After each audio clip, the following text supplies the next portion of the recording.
Blog Talk Radio.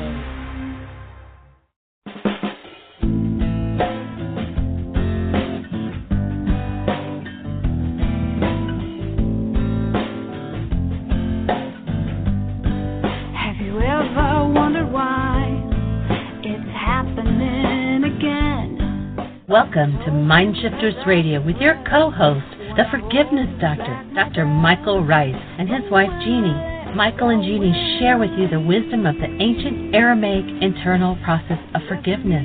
They offer tools and support 5 days a week. They will support you in building a solid foundation within yourself to live in pure love. In Aramaic, Rakhma. Michael is the author of So Why Is This Happening to Me Again? For more information on Michael and Jeanie, please visit www.whyagain.com. And now your co-host, the Forgiveness Doctor, Dr. Michael and Jeanie Ryce. To the brightness within you, and the truth that is rooted within me. Hi, and welcome to MindShifters Radio with the Forgiveness Doctor, Dr. Michael Ryce. And we hope everybody had a very Merry Christmas.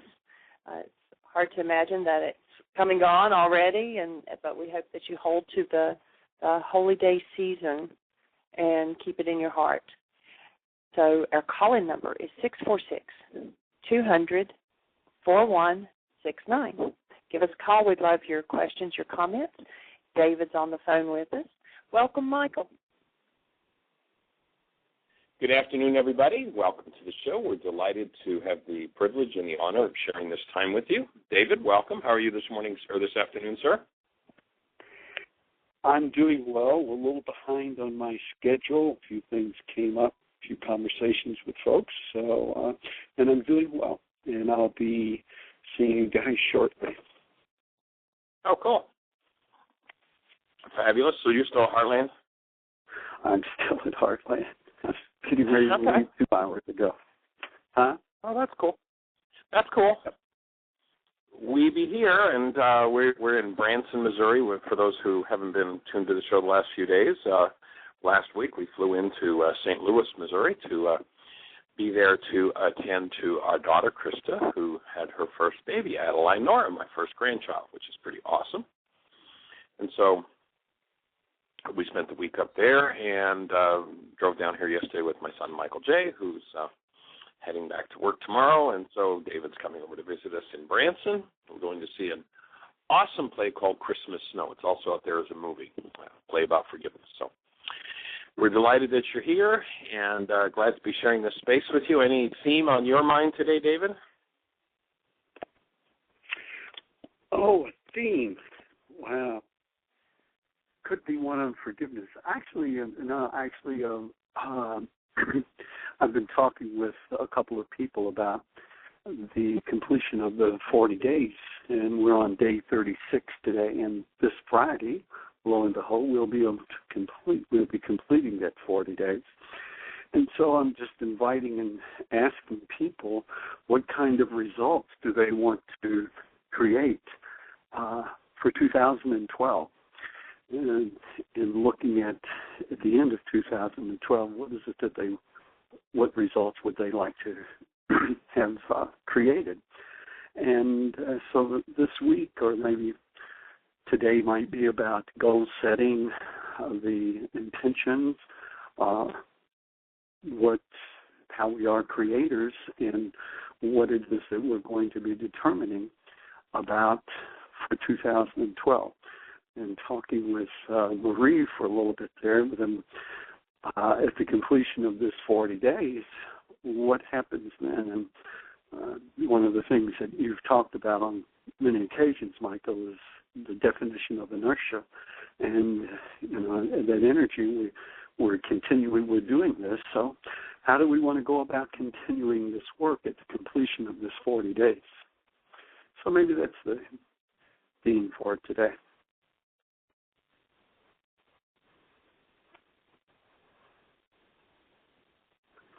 Well, you talked about that. Yeah. Pardon me? Go ahead, David. Oh, I didn't hear you respond, and I was just getting ready to see if you could hear me. I thought maybe I lost the connection. No, we've got you loud and clear. good, strong signal. And I was starting to say that when you speak about the goal-setting process, when you recognize yourself as a creator, which is one of the root ideas of this work, and when we talk about eliminating war from planet Earth, when we talk about honoring Memorial Day and Veterans Day, and putting an end to that insanity is a creation. It is a result of a process. And our cultures teach us to engage in the process that creates the result of war. Why? Why would anybody do that? Well, there's a lot of money to be made in it. If you haven't noticed how many billions have gone down the tubes in this last little fiasco that proved to be totally fraudulent. Why would anybody fraudulently send somebody off to war and kill people? Why would that happen? Over 100,000 Iraqis, I think, since like 4,500 Americans. Why would anybody do that fraudulently? And we all know now that it was absolutely a fraud. Why would that happen? Well, there's money to be made. There are things to steal. There's property to be had. There's power to be played out. And so when you recognize your creator, if you buy into the creation of that insanity, then you become one vote for more insanity. What our invitation to you is to recognize where we are each insane, where we've been brainwashed into the insanity, and it's a really easy leap to tell how and when we've been brainwashed into the insanity. All you have to do is hold a newborn child, and you will know exactly what a human life is. It is this awesome presence of love. We just got to do that last week as Adeline Nora arrived in the world on the 14th, and it was just fabulous. And so now we know what human life is. From the point where we're not functioning as that awesome presence of love to the point where we're functioning as rage and fear and grief and pain and hatred and vengeance, something happened. What happened? The world installed in us insanity, rage, fear, grief, pain, and or resonated the already resonant. There's a term in the computer world called terminate and stay resonant. And that is that there are programs that are always running in the background. And as those programs run in the background, whenever they're called for, bang, they're just right there to operate. If you haven't noticed that, you perhaps have run one of those terminate and stay resonant programs, maybe called, let's say, rage. And then when you finished raging and made a fool of yourself, you said, well, that's enough of that. I'm finished with that. I'm never going to do that again. And, once the rage was done and over and gone, it seemed like it was done. But the terminate and stay resonant program wasn't gone. It was just in its sleep mode.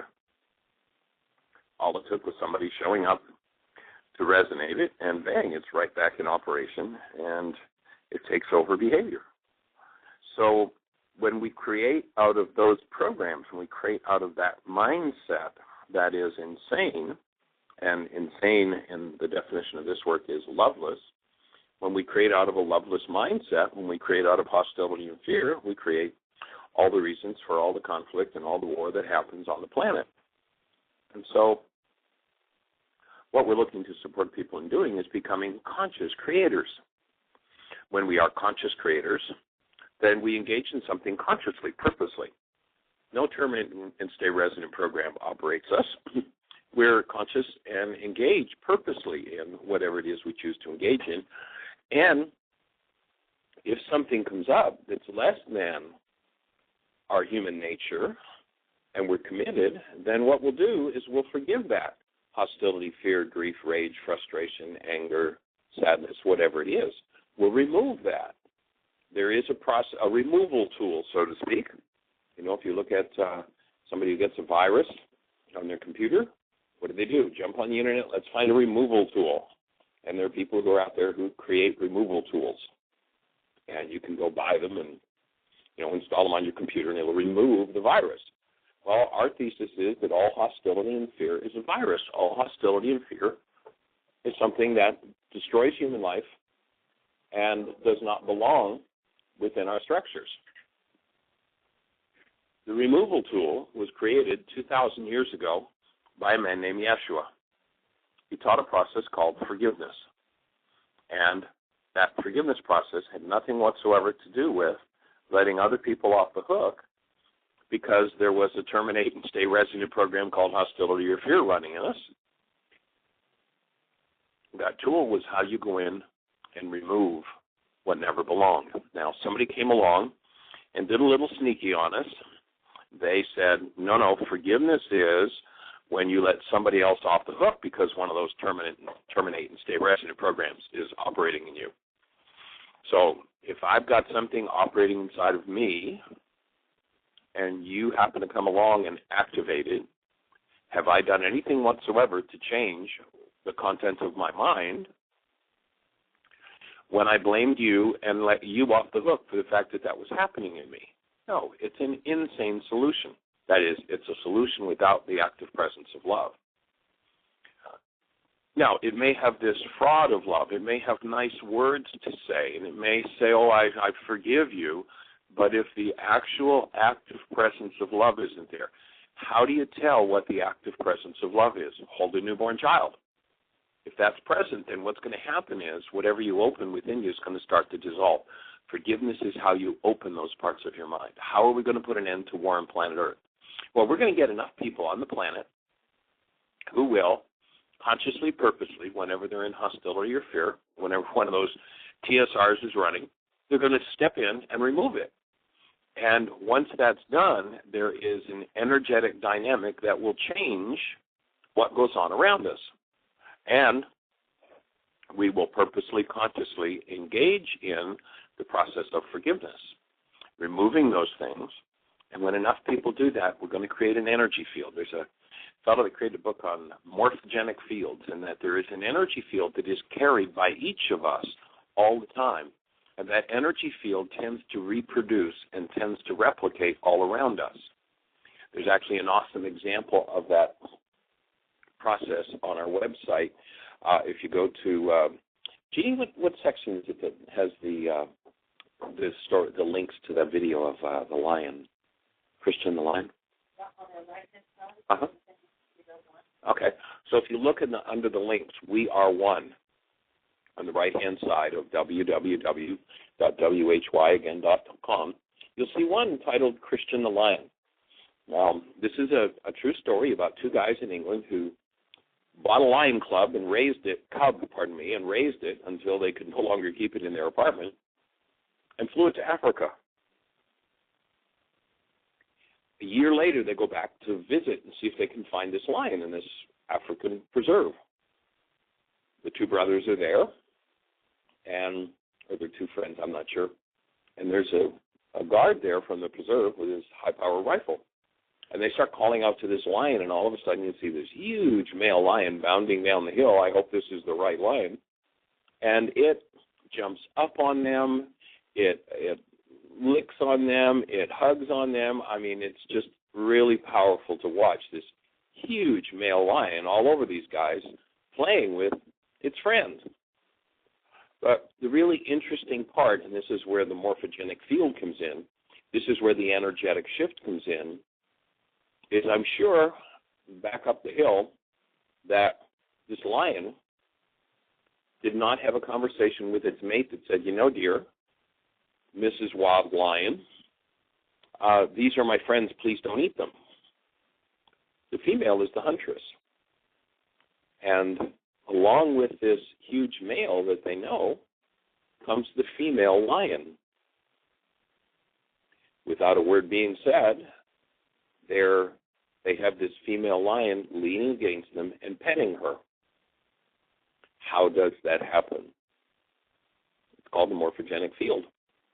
The space of safety, the space of love that this male had for his two friends transferred to the female. If we can grab enough people and train them into insanity, says those who benefit and profit from insanity, then they will create a field, and anybody that gets into that field will tend to function in an insane way. If you've ever had the experience of going into somebody's space totally committed to being loving, nurturing, and caring, and all of a sudden found yourself functioning like a mad banshee, you know exactly what I mean by that.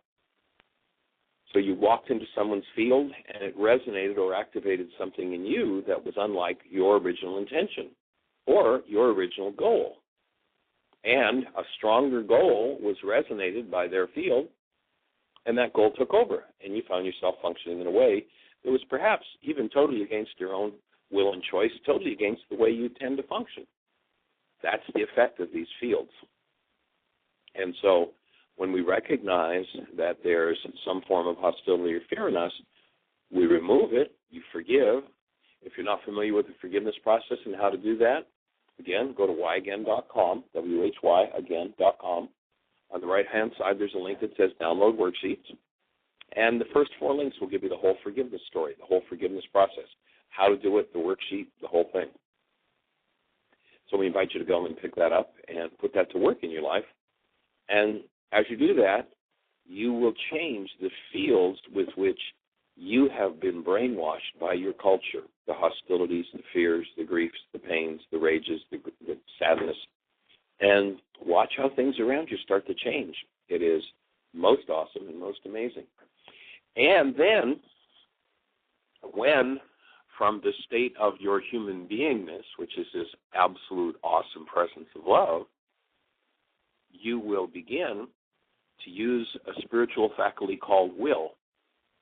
Not willpower, this the non-being self, the hostility and fear-based self, has a cheap copy of everything real in the spiritual dimension, and the cheap copy of the hostility and fear-based minds,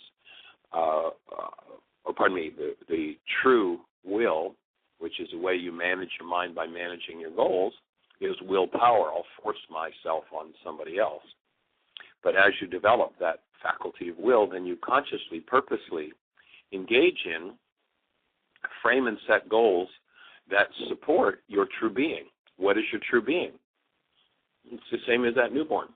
That's the true being of every human on the planet. I was in a bank the other day, and there was a girl behind the counter, and we were talking about Christmas and all of that, and she was talking about some relationship issues that she'd had, and had a daughter, and I asked her about her daughter, and she's like, oh, yeah, just this awesome presence of love. And then as she had talked about somebody that she had some vengeance toward, said, have you ever stopped and thought that that person started out in exactly the same place as your daughter? And it was like a revelation. Oh, my God.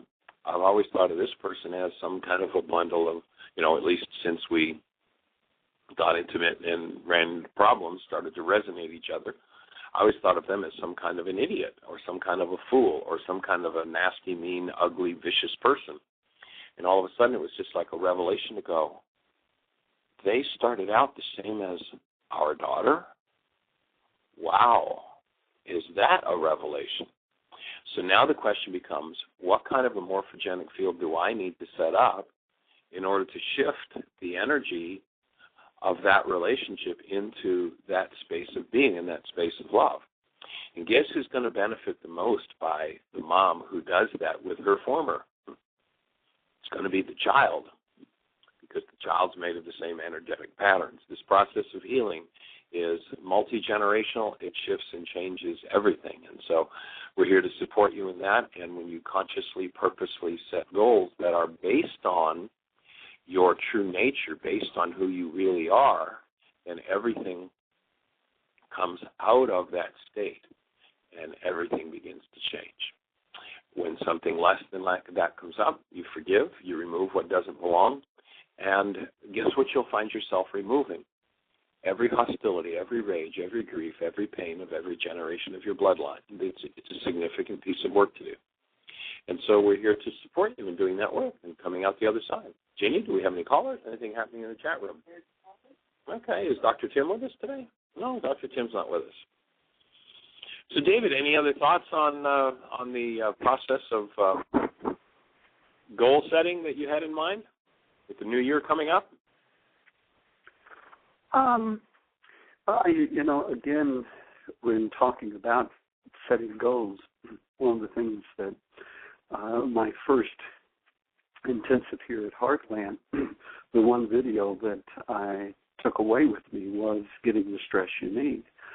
And it's taken me a number of times of viewing that video and to using the tool that you created from that in order to recognize and to identify with it how goals are programmed, how I framed goals, how society frames goals, and how I set goals. And the biggest and most important thing was about canceling goals. So, in this short time, it would be great to get some questions from someone either in the chat room or wanting to call in to explain what goal setting and the process of what's around that, as far as the different stages of that. For me, Michael, I remember always as a kid and as a younger, as an older kid, which is what I am now, is that at New Year's, well, then there was always about making these New Year's resolutions. And to me, they were, in essence, it was about goals. And there's a difference between making a resolution, making a goal, making an agreement. And the whole idea that this is coming around again for most people on the planet, for that's what's encouraged out there. What's 2012 going to be like? What are your goals going to be? What are your New Year's resolutions? And sometimes I get the sense that there is more damage that's done in that, for there's great intentions that people have about what they would like to do, and then as soon as they make an agreement or a new resolution or commitment that they're going to do something differently, then, as you know, energetically within all of the resistance around that comes up, and within days, if not weeks, within that goal or that resolution is lost. It's gone. And along with that, though, there's been a lot of energy resonated around disappointment or despair. Why is this happening to me again? Why can't I do this? What goes on? And then there seems to be, from my view, that there's a lot of judgment and criticism around the idea of supporting people in keeping a goal. There seems to be a lot of dialogue about, it's no big deal, and there's next year. There's just there's so much conversation around it, and I think that maybe even this week, that we spend some time setting up and getting in alignment with the true essence of creation through our own mind and through framing and setting goals and selecting goals. And so maybe if you want to spend some time, if it feels appropriate, unless there's someone that has a question along the line of the main piece, which is the forgiveness, that we talk about goals, goal setting, framing goals, selecting goals, maintaining them, and canceling of the goals. So that's my thought. Cool. Well, this idea of directions, I actually had an interesting worksheet that I did last week, and it was in a situation where I found myself being disturbed over what someone else wasn't doing that they had committed to do. And I don't know whether it was because they were purposely not doing it or because they didn't understand it or because they didn't have the capacity to. It really doesn't matter. But what I discovered was that hidden in there, I had a power person dynamic. And the power person dynamic was one where, with my father, if you didn't follow the goal he had for you, there was hell to pay. And I don't know, David, if you look back at how your dad gave you instructions, when you didn't follow those instructions, was he loving, gentle, respectful, caring, nurturing, human?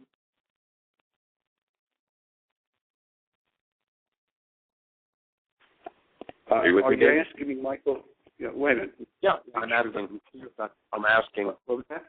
Yeah, my question was, and I'm inviting everybody on the show to look at, when you talk about how the goal tends to disappear and it gets lost in this myriad of energies. And so I'm inviting everybody to look at your power person dynamic And seeing as how you're the only one on the radio right now, I'll ask you the question, but everybody else that's listening and not actually on the show. When you didn't follow the instructions that your power person had for you to follow, what did they do? Did they nurture you and care for you and teach you? No. It was more, as I was mentioning earlier, kind of like what I said was a reflection in society, and it's just what it was that I was hearing, that there's belittlement and a sarcasm. There's the sense of failing, and in those type of ways, coming from that perspective, it was implied that it was a way of encouraging and supporting and disciplining and a way of doing it. And in essence, what it really did was that it continued to reinforce the dynamics of the power person, which are my dynamics today, based on that information that was given. So no, it wasn't. If it had been encouraged, it had come from the space of love, then I would be at a different place in my life right now with it. And that's to say that I'm at the right place right now to heal and to do my work, and then to model that for others, which I think is what the program and the support is about here, is about, okay, how do I learn? What do I need to do? And am I willing to learn something new in a different way? And one of the biggest things that I look at, that in order for me to learn something new, I have to, quote, be wrong, unquote, about the way that it is that I've done it. So, no, there wasn't that. And so the offer here, as I see it, is that, would you like to learn a new way? And in doing that, and have the support of this program and this work to learn how to properly do it. Exactly, and to recognize what tends to run us. We're back to the codependence work that we do for everybody that's listening, and one of the reasons why the New Year's resolution tends to disappear in short order is because of the unconsciousness that was beat into us by our power person, whether it was with a look, with a word, with a fist, with a whatever way it was, with words. And what we'll tend to do is to replicate exactly what the power person did with ourselves. And if it's unconsciousness, then it's not going to be long before the new resolution disappears in that unconsciousness. If one finds that happening, and each time that it comes up, you forgive, then you'll be removing that unconsciousness that keeps you from fulfilling your goals, that keeps you from fulfilling those New Year's resolutions. And what I discovered in this worksheet last week was that I had somebody who wasn't doing that following instructions, and I found myself moving into anger. And then all of a sudden it clicked. It's like, there's another one of those power person dynamics. That's exactly what my father did. That's exactly what my power person did. So here I am being run by the power person dynamic instead of being run by what I want to be run by, and that is to be a space of nurturing, loving support for every mind, heart, and being on the planet, to inspire. But that wasn't my power person's idea. My power person's idea was to force and to use any kind of, manipulative emotional behavior and words and hands that simply got the job done. And that leads to something that's really tragic on our planet, and that is that we see a lot of people doing a thing called propitiation. T.S. Eliot had a little poem that he had about propitiation, and it easily defines it as, "'Tis the highest treason to do the right thing for the wrong reason."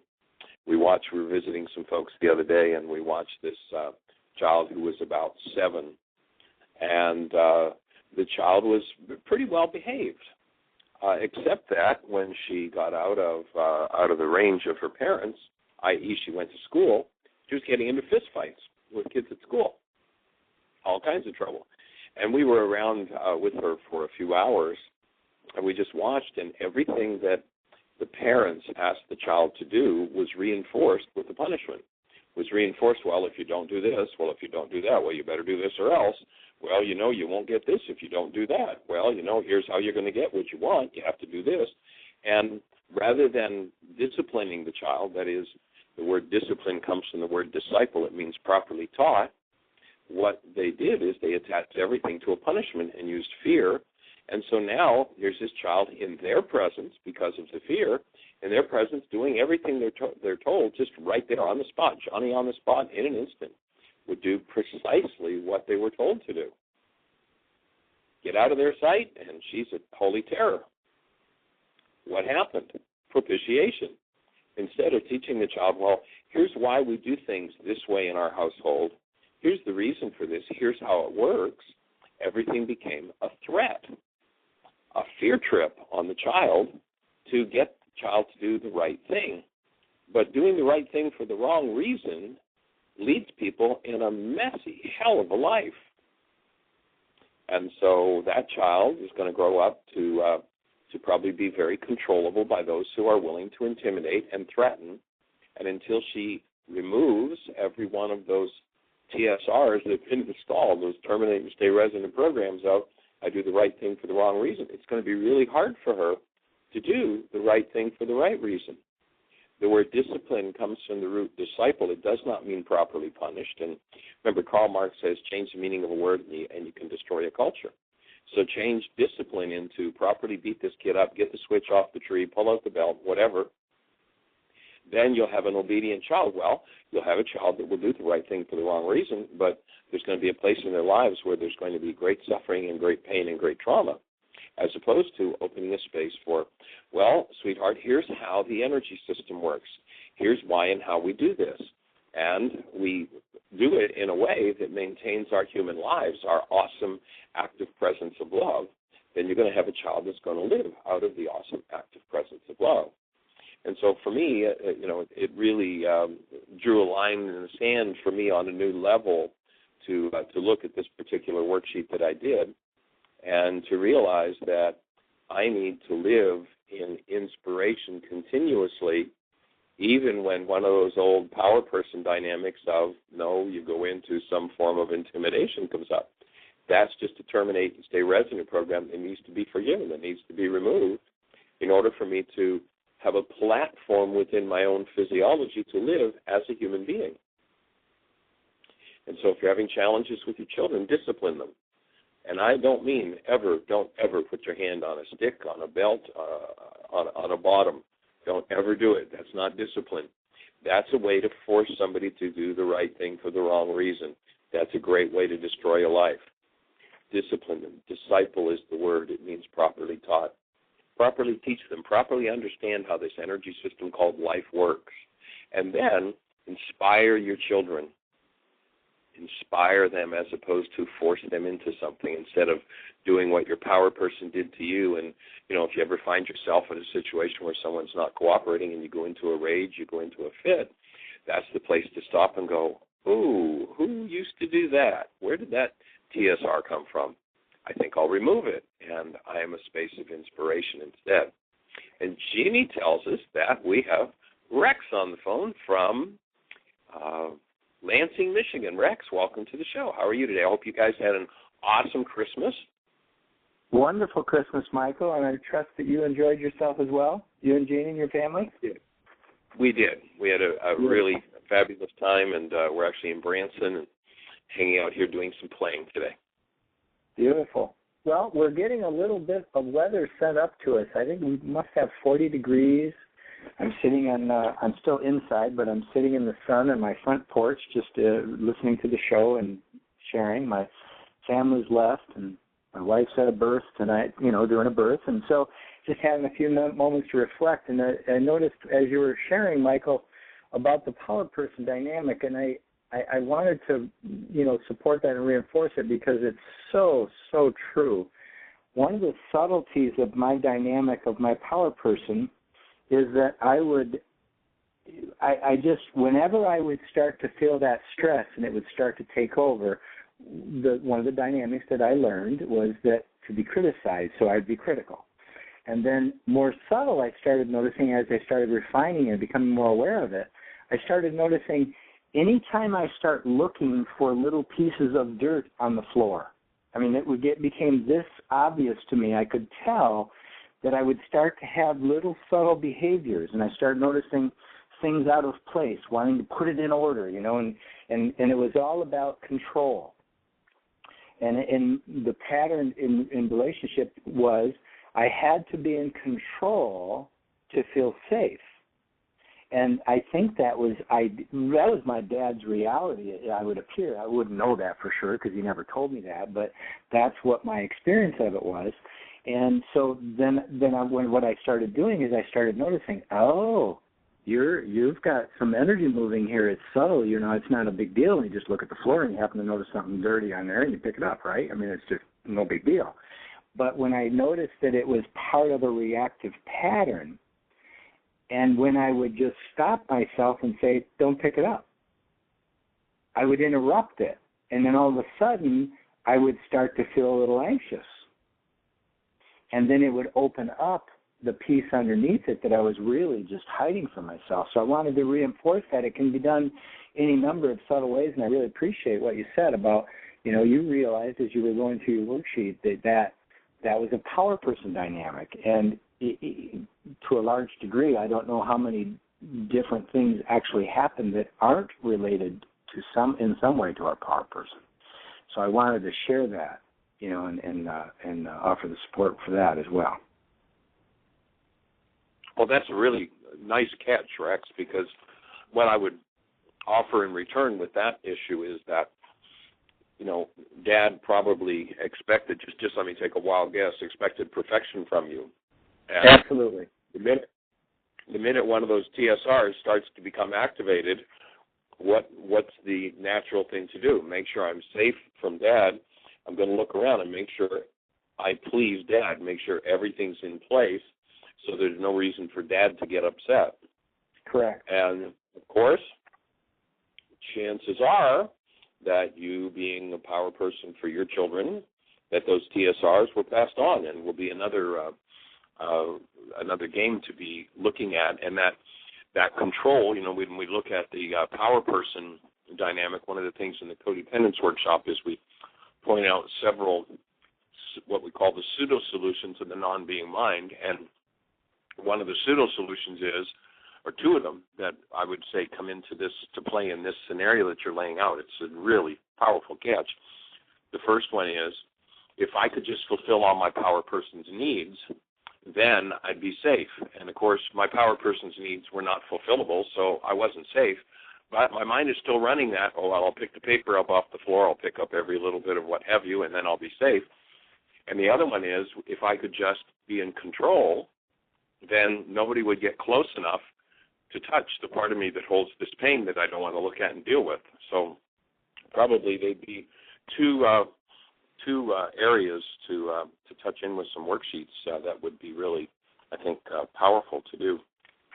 And that's right on, Michael, because and both of them are right on, and I've noticed both directions generationally. And it's been exciting observing transformation in my children, apparently. I say that apparently because it really is an inside ball game. It truly is. And I've just come to understand that it can be relatively arrogant to think I know what's happening within someone else. And my responsibility is just be fully responsible for what I experience and what I feel inside me, and allow them to have whatever experience they have. And then there's interaction that goes in with that. But I've just been careful with my wording, and I just use the word apparently because I've had an issue, as you're aware of thinking I was right. As I think most of us have to some degree. How rare that is, Rex. Nobody else I know has ever had that one, especially me. And so as I come more clear with that, what I realized is that, and it's just multifaceted, so I'm jumping ahead of myself a little bit here, but the idea of really integrating the piece that I think I'm right is really about thinking I was wrong. And the right is to cover it up. and to do all the things you were just describing. And so what I've done with my wording and my regulatory speech, and I really work on this, is whenever I'm speaking of someone else, I'll put in the word apparently. And that makes sure my brain doesn't give me evidence that it must know what is the right answer. And I'm just able to be more neutral. And what I see come out of that is a brilliance that goes far beyond my ability in any given moment to analyze a situation. I think you know what I'm saying. Maybe you can articulate it differently, but it's just amazing. That whole idea, and there was a worksheet you used to do a long time ago, is I release my need to be right, in some of the older sheets that we did. And, I kept that in my awareness. Every time I do a worksheet, I'll say, and I release my need to be right. And, or look at you'll notice. Yeah, you'll notice on the new worksheet that thought has been expanded. It still includes the need to be right, but it also taps into the fact that this non-being mind will tend to make up new stories as needed when the old story is proven false. So now the statement on the right-hand side of the newest worksheet is, I release my need to make up another story out of these brain cells to hallucinate proof that I'm right and my hostility and fear-based reality is true. So we've kind of enlarged that idea into recognizing the propensity of the mind to just keep playing out the same TSR. And there was a question in the chat room that Jeanie just handed me that someone asked, what's a TSR? In the computer world, there's a term called terminate and stay resident. So a program runs in your computer, and then when you're finished with it, it terminates, it shuts down, but it stays resident. It's there, ready to take over or ready to come back into play whenever you need it. Or in human terms, it's really much more when we don't need it. So the terminate and stay resident is if let's say, for instance, I have a need to protect myself, the example that Rex just gave us, and everything has to be perfect for Dad. And when that terminate and stay resident, and it's an awesome catch, Rex, when that one starts to activate for you, what you've noticed is you start looking around for, something out of place in order to fix it, and therefore keep Dad pleased and happy and off your back. And so that would be an example of a TSR within the mind. And those things that take over, that keep us out of our true being, those TSRs run according to what we call decisions. And many people call their decisions choices. And decision and choice are two totally and completely different things. In one case, we, from being, always have a choice. We can always introduce something new into the mind. When you come from whatever's in the mind, there are no choices. All there are decisions. If I say, don't think about the color of your car, that resonates the color of your car. That's a decision. There's no thinking involved there. It's just the firing of brain cells. When a situation approaches, in the example you're using, Rex, a situation approaches that looks threatening, the TSR, the decision-making process in the mind says, oops, better make sure everything is in place so that I'm safe. And the new choice can be, I can go in and forgive this feeling of fear that has me looking around, making sure that everything's perfect so that I don't get beat up or yelled at or whatever it is. So that moves from decision, automatic pilot, replicant mind just plays out whatever's there. That's our TSRs based in hostility and fear. And then to move to choice, here I am. Here's that behavior that I do when things are starting to get threatening and I'm not even conscious of it. So now I'm going to dig out a worksheet. I'm going to remove that. I'm going to forgive that. Now I've got choice, whole new process. Excellent. Yes. And it's exciting because what does occur is awareness. And the limits of the evidential mind is it's just very limited. And that's what I was referring to when I noticed brilliance. And the brilliance comes from what I would call our divinity or our true source. It's who we are. Exactly, the true being that we are. Yeah, every one of us is absolute genius, and the world doesn't want everybody to be a genius. It wants somebody to be controllable, somebody to do the schlock work. And so make sure that they know that they're nothing, that they're peons, that they're dirt, that they have no value, that they have no worth. And it's sad how many churches reinforce this. Well, just talk about yourself in the most disparaging terms possible. Don't ever accept a compliment. Let people know you don't deserve it because you're just, all kinds of insane names are given to people in order to keep them in that game and keep them out of their brilliance. And what we're here to support is people absolutely living in their brilliance. And if everybody were living in their brilliance, we would eliminate the world of war, and we would have such an awesome civilization that we can't even fathom or imagine it at this point. And that's where we want to head. So Jeanie tells me we've got a caller. Why don't you stay on the line with us, Rex, and see what our caller's got to say. Thanks, Michael. God bless everybody. Okay, cool. 847, you're on the air. Hello, hi. My name is Cindy. I have a question. I had a lot of stuff come up for me yesterday, Christmas and Christmas Eve. I did a worksheet on the situation was me not being able to communicate what was going on for me.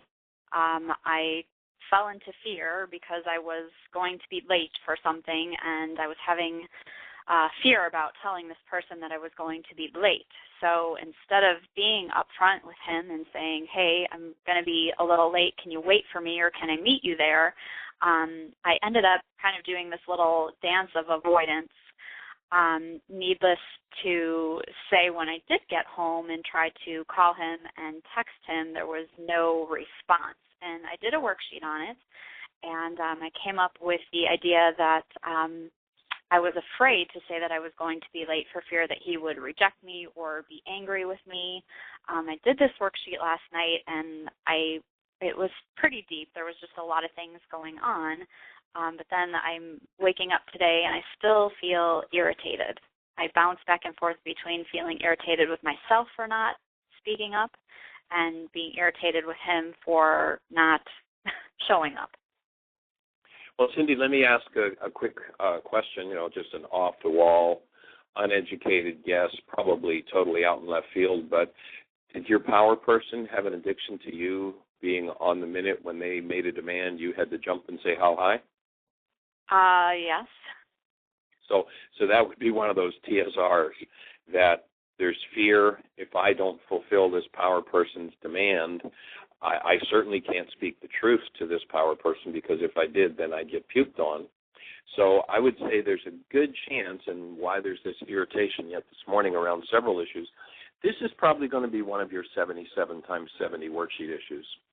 And, if you go back to the original teacher of forgiveness, they asked the question, how many of these darn worksheets do we have to do? Is 7 enough? And the answer in Aramaic was 77 times 70, which means literally an infinite number of worksheets till you're complete with that issue. So that being a power person issue, there are all kinds of things. And, as Rex just shared with us, that he's noticed for himself that there's an issue getting ready to come up when he starts looking on the floor for little specks of dirt or looking for something out of place, that fear-based TSR is starting to come up. So notice that when you don't want to speak the truth to somebody, especially around the issue of time, that'll be one of your cues. Here I am. I'm back to my 77 times 70 worksheet issue, so I'm going to dig out and I'm going to clean up another layer. And then, as David was inviting us to look at goals, I'm going to set a new goal. And what's the new goal? My new goal is going to be, I deserve to be supported for speaking up and telling the truth, whatever the truth is, even if it's something that displeases someone else. That love survives me telling the truth that brings up displeasure in another. And when you clear out all the realities that all the TSRs around that one, what you'll find is that you'll simply be in a state of peace, and like we talked about with that lion, you'll create a field of safety where, okay, I'm going to be late, so what? So what? I just tell the truth, and I get supported for it. I am held in a space of love and supported when I tell the truth, rather than, oh my God, if I tell the truth, I'm really in trouble because I'll be rejected. And so there would be a whole series of worksheets I'd suggest you start working around. That would be 1, on yourself telling the truth, 2 would be on yourself being on time. 3 would be your power person and their issues around you being on time and being obedient, obeying them. Another one would be being rejected. Another would be on being accepted and supported, on being nurtured and cared for when you're not satisfying someone else's goals. So there'd be a whole series of worksheets, and as you do each of those worksheets, what you'll find is you'll clear out another piece of the unconsciousness that is the irritation that you're feeling this morning, until you are there in your original essence as the awesome presence of love, even when you're about to displease somebody. And what you'll find is when you've got a clear goal about that and nothing that goes against it, the person yesterday that when you quote-unquote displease them would puke on you, today will go, oh, it's okay, honey. I can hold a space for that. That's cool. I can be there. And you'll create a totally different result when you realize that we are creators. And so a reality, I did some work about 30 years ago with a fellow named Marcel Vogel, who was a 23-year senior scientist from IBM. Marcel had a camera in his laboratory with which to take a picture of the high energy waves that leave the mind when we think a thought. So if I displease somebody around time, then what I'm doing is I'm setting up a continuous, literal, measurable energetic field that says, hey, is there anybody in the world that could reject me over my time issues? And guess who's coming to dinner? The people you're going to tend to attract will be the people who have issues around time and upset about time. So as you recognize that and you forgive that TSR in you, that resonant program, then what you'll do is you'll just attract totally and completely different results. And you'll send out a different message. Oh, hey, world, I have some time issues. Is there anybody that would like to be in a relationship that can support me through those time issues and we'll get to play and create an awesome life together? Then that message radiating from you, somebody different is going to come to dinner. Somebody different is going to show up in your life. And or someone who perhaps has the same issue, because the tendency is to create relationships with people who have matching bags of garbage. And those relationships are perfect. They're perfect because what it does is each person, if I have the issue of I get beat up over being late, then I will tend to draw somebody in who can beat me up over being late. If when I'm late, I presume I'm going to be beat up and they happen to use the wrong voice tone, then what's going to happen is I'm going to tend to want to blame them for my pain about this issue. When I choose to take responsibility, then I'll get to forgive that issue in me. And then their anger about people who are late, they'll start to take responsibility for. So the perfect matching bags of garbage will play out, and each of you will create support for the other in, oh, honey, you've got an issue about time? Oh, I got one about being angry at people who are late. So let's work on this together. Instead of blaming you for my anger because you're late, I'll say, gee, when you weren't on time yesterday, that really brought some irritation and anger up for me. Would you support me in forgiving that, in healing that TSR? And you will be able to, instead of you blaming me for being late, it will be, gee, I have this issue about being late, and so what I'd like is some support, and I'd like to heal this issue around being late and my pain and unconsciousness around it. And so now the perfect matching bags of garbage make for the perfect opportunity to heal through that relationship. Our workshop on relationships is not called Healing Your Relationships because there's no such thing as a diseased relationship. Every relationship is a perfect creation. It will perfectly reflect everything we need to heal. And so through our relationships, we'll get to heal. And as you form conscious relationships out of, as David said earlier, out of conscious goals, then you'll create conscious opportunities for moving through the issues that each person has that draws them together. That's part of what resonates people into our space. Yes, it does. Thank you. That is helpful. I'm going to start doing those other worksheets. Yes. Well, there'll be a few there, and, if you have questions as the worksheets unfold, we are here absolutely to support you and to answer those. And probably around this one, there's, I don't know exactly what your power person's behavior was, but perhaps there'll be, listening to some raging or perhaps some verbally abusive tones or some emotionally abusive behaviors. Perhaps even physically abusive behaviors. And so as you recognize those and you breathe and you support yourself and allow those things to come up, sometimes unconsciousness strikes, and that's where you process through the unconsciousness. And what most people do instead of processing through those painful things that we carry inside of us is just, just give me another fifth of scotch. Well, here it is holiday time. Here are all these family dynamics. Let me just sugar out here. Let me load myself up with sugar or caffeine or nicotine or, whatever. So instead of drugging ourselves, it becomes the opportunity to create conscious, supportive relationships. And there's a powerful goal for the new year that I hold the goal to create conscious, supportive relationships where each of us takes responsibility for our own stuff, and together we create support for healing and moving through those things rather than the old blame game. So we're here to support you. Thank you.